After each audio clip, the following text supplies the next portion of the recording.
নাহিদের গতির তাণ্ডবে লন্ডভন্ড লাহোর, শরীফুলের শুরু আর নাহিদ রানার আগুনের গোলা, গতির জোরে কুপকাত লাহোর কালান্দার্স।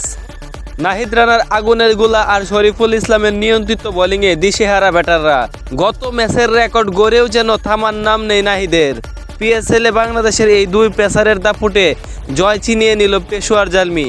ম্যাচের শুরুতেই পেশোয়ার জালমির হয়ে বল হাতে ঝলক দেখান শরীফুল ইসলাম। নিজের প্রথম ওভারের তৃতীয় বলেই মোহাম্মদ নাইমকে পেভিলিয়নের পথ দেখান। প্রথম ওভারে মাত্র 6 রান দিয়ে 1 উইকেট নিয়ে দুর্দান্ত এক সূচনা এনে দেন শরীফুল।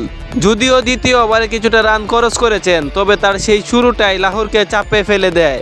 শরীফুল উইকেট পাবেন আর নাহিদ রানা বসে থাকবেন, তা কি করে হয়।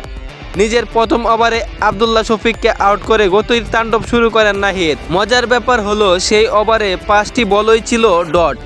যে বলে 4 হজম করেছিলেন, ঠিক তার পরের বলেই ব্যাটারকে মাঠ ছাড়া করেন এই গতির দানব। নাহিদ রানার প্রতিটি ডেলিভারি যেন ছিল একটি আগুনের গোলা।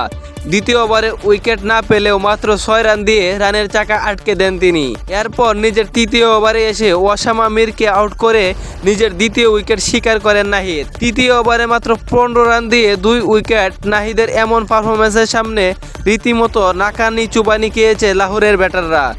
এবারের আসরের শুরুতেই কিছুটা স্লান থাকলেও সময় গড়ানোর সাথে সাথে রুদ্র মূর্তি ধারণ করেছেন নাহিদ রানা।